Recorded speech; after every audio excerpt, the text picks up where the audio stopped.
So we'd like to open up the questioning now to all the members of the panel. So feel free to ask whatever questions from any one of us here. Yes, please. I have two questions. One of them is about snowfall, but it's more about the kind of reporting process. This was mentioned in the introduction to snowfall a few minutes ago, but one thing that really struck me as a reader was how well the interpersonal relationships were captured in the piece, and so I was wondering if you could speak a little bit to how you captured that element of the story, which ended up being very important to what happened to the skiers. And my second question is for InsideClimate Watch. I'm curious about, so as a small publication, and with the attention you've gotten from this prize, I'm kind of curious about how your funding and advertising processes work, especially when we were just speaking about that on the level of the New York Times. So those are my two questions. Okay, should we take the second question first to give these guys some rest? So how has your life changed since the Pulitzer Prize? We're totally foundation driven, so advertising wasn't on the table. I think maybe years ago, before either of us were involved, they maybe took some ads, but they decided against that. The goal is for a prize like this and the others that we've won through this is to get more people on staff so that we can actually have more than 2 people working on a special project and maybe bring in some multimedia. So our staff is growing, and using something like this is, it's a tool to get more foundations, but our publisher really takes care of that. I mean, we have that firewall between us, and we just explain, well, we're founded by foundations, but that we hope will grow, and also with the economy maybe recovering, that will help our cause too. So you've grown from 4 to 7 people now, right? We have 8 now. Oh, you have 8 now, so 100%. It was very exciting. That's great.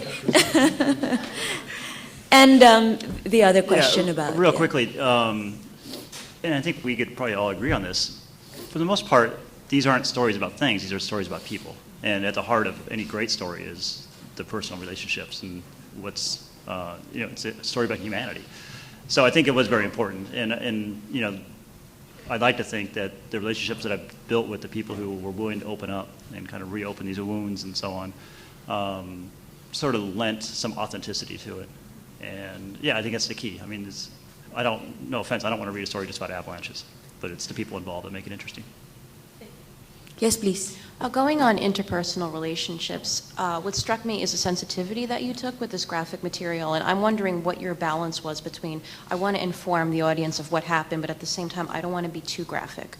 And secondly, were you ever concerned that the visuals would interfere with the sensitivity that you had established with the people you were interviewing? Second part, no, because I was somewhat involved. I have no idea how they did it, but I was somewhat involved in sort of looking over their shoulder and being a part of it. Okay. So I kind of knew all along what was going on. Just like you guys, probably, but this is probably 4 months before the story ran, I got an email, a Dropbox with that flyover. And I was in my backyard in California on my laptop, and I opened it up and it was like, holy cow. Okay, I can see where this is going. This is going to be really cool. And so I was vested in, I fully believed in Steve and his team, and wasn't worried about that at all. It was a huge supplement. It hugely helped telling the story. The sensitivity issue is an interesting one. When I talk to the people, I really believe as a reporter that the thing you do first is explain to people that this is going to be an honest and full and accurate portrayal of what happened. You can't promise they're going to like it. They may not like you. They may wish they'd never talked to you. But you're going to go into this and be as honest up front as possible. They eventually opened up and told me some of the gory details. And I knew some of those gory details were probably going to affect some of the people who lost loved ones. And sure enough, I got emails and calls from some of them afterward saying it was really, really hard to read. But thank you, because now I know. Truthfully, you have to remember you're not writing this for them. You're writing this for readers. So it has to be accurate. You can't really censor things. I'll give you a quick anecdote. I did give a heads up to somebody at Stevens Pass saying, I have decided we're going to use one of the 911 calls. And I want to give you a heads up because I think it's really sensitive. And it's a 911 call that was placed, actually it's 911 calling the ski patrol office, if any of you happen to click on it, telling them we have the names of the people who have died and here they are. And at the time the ski patrol office thought it was just another avalanche in the backcountry, didn't realize that the people who had died were good friends of theirs. And the 911 call is, she very nonchalantly tells her the names, and you hear the woman wail. And it moves me just thinking about it. I got a call about 2 days before we published from the woman saying, please don't put that in here. And I explained to her in a nice long conversation, explained to her why I thought it was important, that it shows the emotion. Her name also is not attached to it, so nobody can really figure out who she is. But I told her I thought for the broader story, it was important that it be in there. But that was a tough conversation to have. When somebody's begging you to take something out of the story. We should ask Sally this question as well. I mean, you talk to, you have to develop sources in the course of doing this story and as well as other stories. How do you get people to open up to you? It really depends on the topic and how you reach out to people. We just recently finished an 8-month investigation on sex predators that the state had a chance to lock up and under civil commitment and did not, and then they went out and did horrible things again. And I, in that case, that's a very sensitive thing, especially with rape victims who we had to approach. And, I would explain to them that I'm interested in your story, but we're taking a much larger look at this, and there's a systemic problem in the state that have allowed people like your attacker to commit horrible crimes. And I hope that you'll consider talking to me because your story could really make a difference on a much bigger scale. And that seems to work. So I think it kind of depends on the topic, but some people, that just don't want to talk to you, there's not much you can do. But and then others you can sort of compel into it, even if they hang up on you the first 2 or 3 times. So John LaForge, your main character, he was sort of a very willing source, right? But were there problems in that relationship in terms of his expectations, for example, of what the story is going to be? No, he pretty much gave me, complete trust. There were other people who were, some neighbors who were less willing to talk. In those circumstances, sometimes it's just a matter of time. And sometimes if you send them work that you've done, they can read it and feel comfortable that you are, particularly when you're inside climate news, which a lot of people haven't heard of, they want to know some background. And so I'm happy to give them anything they need. But it's the listening. I mean, we can't report if we don't listen. We have to let people tell their story. It's cathartic, it's whatever, but our ears are really, really our most important tools. Thank you. Yes, this side. Hi, that's more for the Sentinel and the InsideClimate news. How do you maintain a relationship to your target? Like, you're going into this area and you have all these people and with oil in the lawns, and then you have the big oil company, and you said you still talk to Jason, the PR guy, after 5 months. And how do you stay neutral and not going onto one side and reporting against the other one? Yeah, I guess it's interesting because it's like a lot of things. You hear one side and you think, well, they have a valid point. Then you hear the other side. I mean, there are never 2 sides. There are always 25 sides. And you think, well, wait a minute, they have a really good point too. Okay, I'm still in the middle. I'm a moderate. So I'm not interested in their agenda, and a lot of people have agendas. Sometimes not John LaForge, but certain people were obsessed with, well, there's a little tiny bit of oil over here, and we have to get rid of that. And you can't listen to people's axe grinding. Well, you listen to it, but you have to filter it out because you have to keep yourself on. You're telling the story for an audience, and if we don't have readers, we're lost as reporters, because if no one's listening to you because they don't trust you as a journalist, then you're sunk. So it is I'm sure journalists do get sucked into things. That's why it's so important to keep checking it out. You know, I mean, I went to the University of Missouri in Columbia for the journalism school, and I still hear that professor of mine saying, you make that one more phone call, because it's, you know, you're tired, it's the end of the day, you want to go home, but you make that one more phone call, you send that one more email, because that, you need to keep verifying these things, and that's why editors are valuable, to keep you on that track, so that if you start to waver or go, you know, you're too involved in this one thing, you need another voice to keep you honest, so to speak. Yes, please. I have a question for John and Steve. I was wondering what the range of reader reactions was to the story, and if it gave you any new insight into reader demand and interest when it comes to long form and what they want. You responded to a lot of the readers. You should. Yeah, it was actually very strange at first, and I don't know if any of you have read the comments, but they were glowing. I mean, it was unbelievable, because there's always some cranks. I mean, every story. And this one was like strangely glowing, and I was kind of freaked out by that. And now I know it pretty quickly turned, I think, at least within the business, like the anti-snowfall. Like, aren't you guys tired of snowfall? Everybody quit talking about this, and so there was like this sort of, it spun back the other way. The readers, I think, you know, the greatest compliment you can get is somebody saying, I read 17,000 words. Right. Thank you, Steve, for helping them do that, because I don't know how many people actually read it, but it was easier to get through. I'm very pleased with the readers. You know, I said you write this for the readers, and you're never going to make everybody happy, but I think for the most part, people were dazzled, and I think they, beyond being dazzled, I think there was a more of a core emotion there of touched. I'll just jump in.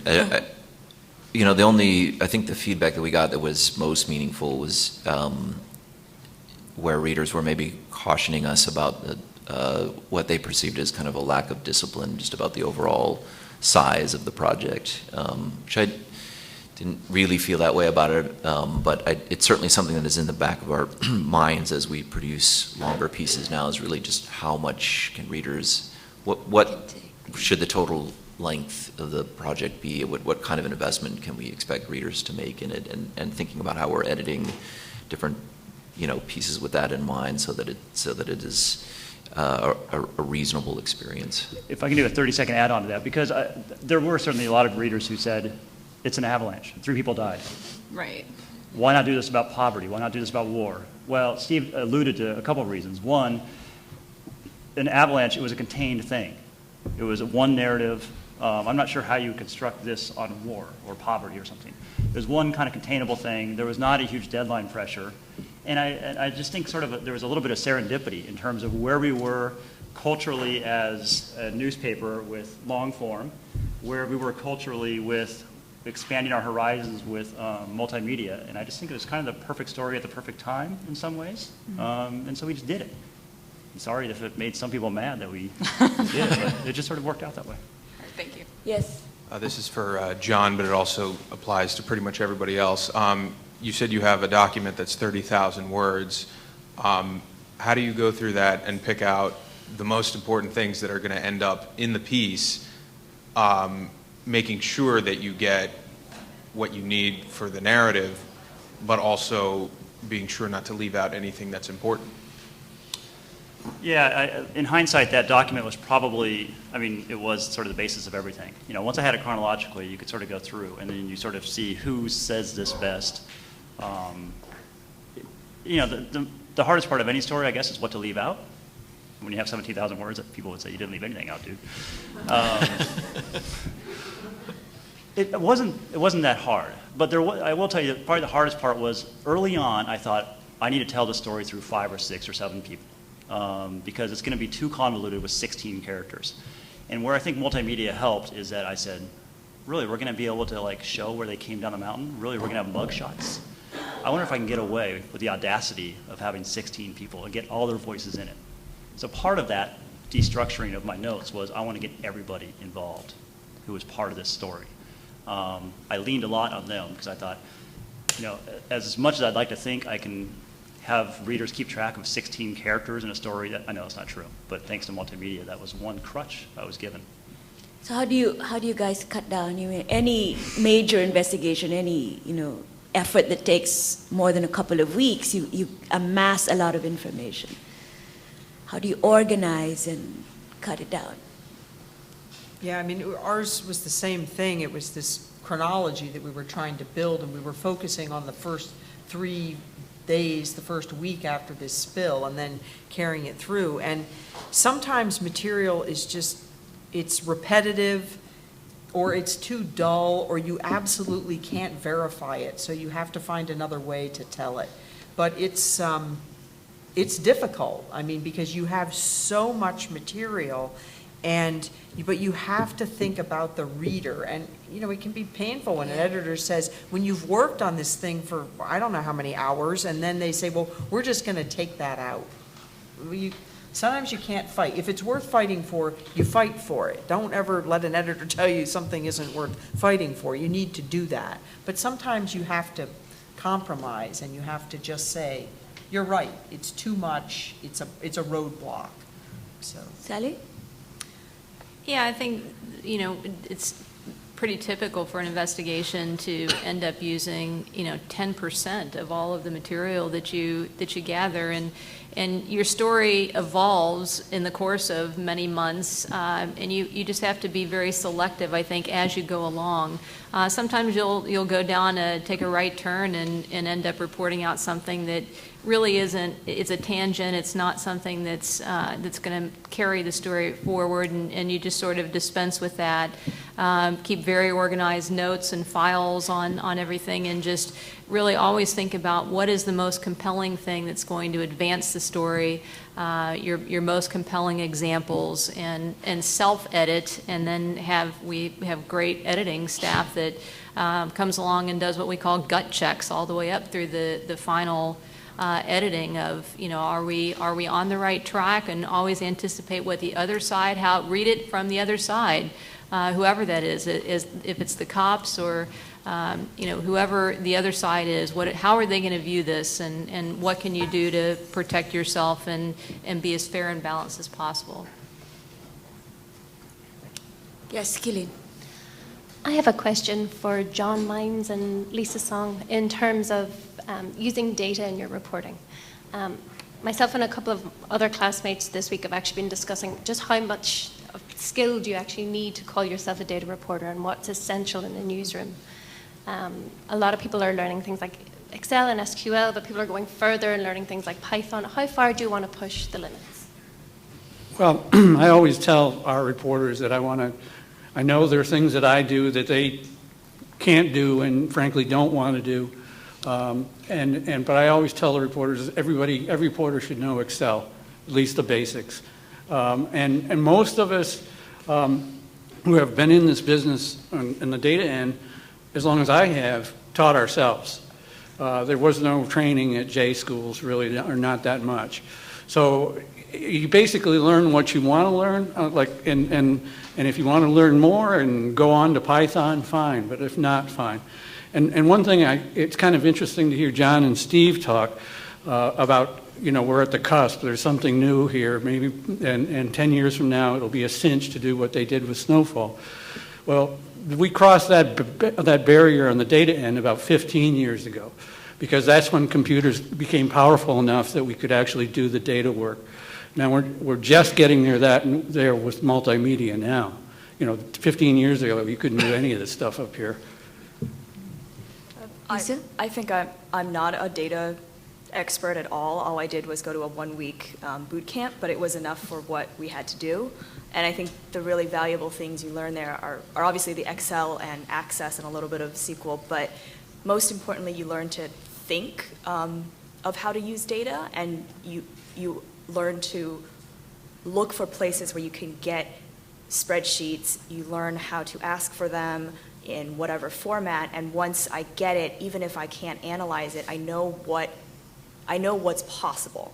And so right now, InsideClimate is collaborating with the Center for Public Integrity on a project, and they have an actual data expert So sometimes what will happen is I'll say, okay, we need to scrape this data and take X, Y, or Z out of it. I don't know how to do it, but I know it's possible. And then I'm able to communicate with their data person, and they do the magic. So that is always helpful. Sorry, I know we're tight on time. I just had a question for John Branch as well. Obviously, in the reporting, you went really deep with your sources, but I'm wondering, I mean, in terms of retaining control over your narrative, it's a question that a lot of people have asked. You mentioned that you wrote it up in a chronological format. Is that something that you find to be the most effective technique for retaining control of your narrative if it's running to 30,000 words? Fortunately, most of my stuff is not 30,000 words or 17,000 words. In this case, I thought it was useful. I'm weirdly proud of the fact that not only is it a long story, but I'm sure it's the longest story the Times has ever run without a nut graph. And it wasn't really by design, but as I started to write it, we slowly realized, as we're getting like other people to start reading it within the newsroom, like the suspense that was built into it. And so it was after it was all written that I kind of went back and said, I don't want to try to create like some sort of suspense thriller, but it makes sense chronologically, and you don't really know who lives and who dies until the end. I didn't want to make that a cheap trick, but it turned out that way. And it was interesting when it first came out, I was getting emails from people who saw this, and the very first thing you see is elites talking, but I got several emails from people saying, it's killing me. You got to tell me, does Elise live? I'm like, she's on the video. Yeah. Yeah, but it just kind of worked out that way. This question's for Elizabeth and Lisa, and it's probably a better question for like your publishers, but they're not here, so. You mentioned that you're syndicating some of your stories with Bloomberg, and the New York Times recently, closed its environment desk, and I was wondering, just from like a business perspective, and in terms of a way to fund this, has there been any discussion of allowing news or allowing papers to kind of outsource their environment reporting to you guys? And, Maybe you just started that conversation. Because it's, there are more partnerships going on, because that's how we can grow our staff for particular projects. It doesn't mean it's a permanent thing, but looking for these places where we can match. But it totally makes sense now, because now that we have some more credibility, and we can have conversations with people who know who we are and know what we can do. But that's a very valid suggestion, and it's going to happen more and more and more with the way things are shrinking. Certain things are shrinking, other things are growing. So it's going to constantly be fluid, I think. So I'm looking at all your faces, and you seem not to want this to end, but we must end. So I'd like to thank you all very much for the very good questions that you've asked, and of course our panelists for willing to answer all our questions. I want to echo the thanks that Sheila just spread, and I think there are a couple of things going on up here tonight. One, you really see the reconfiguration of journalism in America, and you can also see, despite the hand-wringing you encounter, that we in many ways are in the golden age of storytelling because of all the tools that are available today. The other thing is, I said you'd find out a bit on how you win a Pulitzer Prize. And I think they demonstrated that very well tonight, so give them a nice round of applause. Thank you all for coming.